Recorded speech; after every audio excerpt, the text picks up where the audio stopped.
This video contains news and analysis related to a recent terror attack in Kashmir. The content may include sensitive visuals and discussions that could be distressing to some viewers. Viewer discretion is advised. We strongly condemn all forms of violence and terrorism. The purpose of the content is solely to inform and create awareness based on verified reports. 2008 থেকে 2016, 2019, 2020 উড়িতে লাগাতার shelling করেছে পাকিস্তান সেনা। কিন্তু সেসবে থোড়াই care এখানে ছাত্রছাত্রীদের। উড়ির জনপদের ঠিক মাঝখানে একটি ছোট স্কুল রয়েছে, সংলগ্ন মাঠও। কয়েক বছর আগেও পাক সেনার শেল এসে পড়েছিল এই স্কুলে। আঘাত হেনেছিল জনপদের একাধিক জায়গায়। পহেলগাঁওয়ের ঘটনার পর আবারও যুদ্ধ আবহ তৈরি হয়েছে। আশঙ্কা করা হচ্ছে পাহাড়ের ওপার থেকে যে কোনো সময় আগের মতো ফের আঘাত হানতে পারে পাক সেনা। ভারতীয় সেনাবাহিনীর খবর অনুযায়ী ইতিমধ্যেই ওই এলাকায় বিরাট সেনা মোতায়েন করে ফেলেছে পাকিস্তান। भी शेलिंग होती है तो काफ़ी पूरे उड़ी के हर एक गांव के एटलीस्ट जितने भी गांव हैं यहाँ पे हर गांव के स्कूल्स बंद होते हैं और एजुकेशन को पूरी तरह से यहाँ पे अफेक्ट पड़ता है। जब भी शेलिंग एजुकेशन को अफेक्ट पड़ता है उसके साथ सर्वेलेंस को अफेक्ट पड़ता है। टेरेन आप देख सकते हैं क्योंकि जब सुबह बच्चे आते हैं ना, they come from far flung areas of Uri, पहाड़ों से उतर कर आते हैं। यही एक प्लेन एरिया है जहाँ पर हमें छोटा सा एक ग्राउंड है जहाँ पर हम इन बच्चों को सिखा पाते हैं और 4 बजे के बाद जो प्राइवेट स्कूल्स के बच्चे हैं उनको सिखाते। लाइफ टफ है क्योंकि पहाड़ में रहने वाले हैं, ट्रांसपोर्टेशन का प्रॉब्लम है, बिजली के इतने प्रोजेक्ट होने के बाद इनकी पढ़ाई में। लेकिन सर मेरा सबसे इम्पोर्टेंट जो क्वेश्चन है, आप अब जहाँ स्कूल है इससे पीछे पहाड़ है, हाँ। पहाड़ से शेलिंग भी होता है और इधर स्कूल भी है। श्योर, शेलिंग भी होता है और शेलिंग 98 के बाद कम हो गया। अच्छा। तो उसके बाद 2008 में शायद या 10 में कहीं फिर दोबारा से हुआ था, लेकिन तब से जब से शेलिंग का ये बंद है तब से हमने राहत की सांस ली है। लेकिन जब शेलिंग होती है तब तो हमारा मतलब जीना आप खुद समझ सकते हैं। जब शेलिंग हो जाए तो कैसा हमारा क्या होता है, उस टाइम क्या होता है, उस टाइम क्या नहीं होता ये पूछें तो ज़्यादा बेहतर होगा। क्योंकि मैंने खुद से देखा है कि मेरे हमसाये पर एक जब शल गिरा तो माँ दूध पिला रही थी बच्चे को और ऊपर वाले का करिश्मा यह था कि माँ के जो हम कहेंगे उनकी डेथ हो गई, लेकिन बच्चा अलाइव था फॉर 6 मंथ्स। इतना छोटा बच्चा था। कहाँ हुआ था? उड़ी प्रॉपर टाउन के अंदर इधर हुआ था। हाँ, बस यहाँ से 200 मीटर दूर। अच्छा। इस स्कूल से मैं 200 किलोमीटर।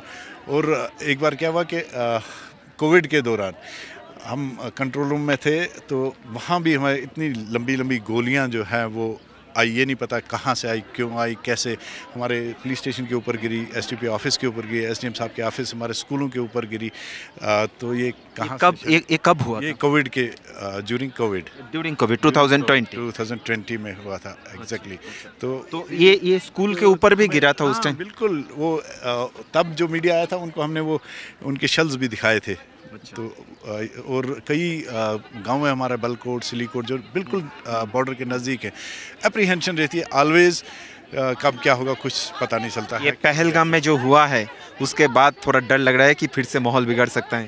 बिल्कुल डर लग रहा है क्योंकि वहाँ बहुत इनोसेंट लाइव्स ज़ाया हुए हैं। बड़ी मुश्किल से हमारे यहाँ पीस आया था। एक बार फिर हमारे यहाँ कश्मीर के अंदर फिर वही सिचुएशन जो 90s में थी, उससे डर तो ज़रूर है, लेकिन हम उनके साथ ऑलवेज खड़े हैं। जो हमारे प्रेशियस जाने गई हैं, हम उनके साथ हमने।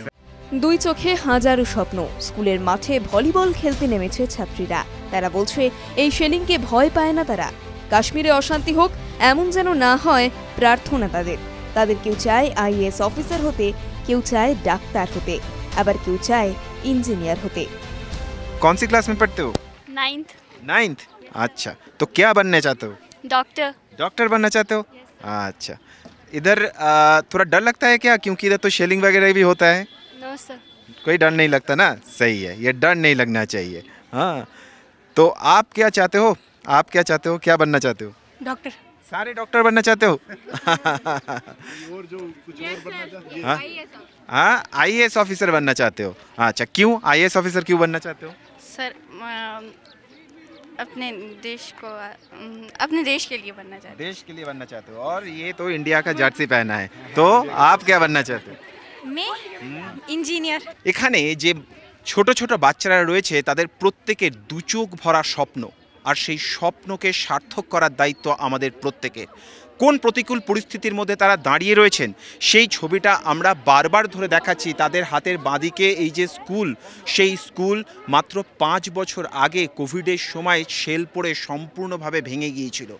পেহেলগামের ঘটনার পর আবারও এই পাহাড়ের চারপাশে এই মুহূর্তে যুদ্ধের আবহ। সেখানে ইতিমধ্যেই সেনাবাহিনী তাদের ইনস্টলেশন আবার তৈরি করে ফেলেছেন। যে কোনো মুহূর্তে আবার হেভি শেলিং শুরু হতে পারে, কিন্তু এই ছোট ছোট বাচ্চাগুলি তারা বুকে কার্যত সাহসের এক পাহাড় প্রমাণ তারা যে ছবি দেখাচ্ছেন সেই যাবতীয় সাহস নিয়ে তারা এখানে খেলছেন, এবং প্রতি মুহূর্তে তাদের এই সাহসী চোখে চোখ রেখে পাকিস্তানকে বলে দিচ্ছে 1 ইঞ্চি জমি ছাড়ার জন্য এই দেশ, এই আগামী প্রজন্ম কেউ তৈরি নয়। ক্যামেরায় রাহুল সিংয়ের সঙ্গে জ্যোতির্ময় কর্মকার, TV9 বাংলা।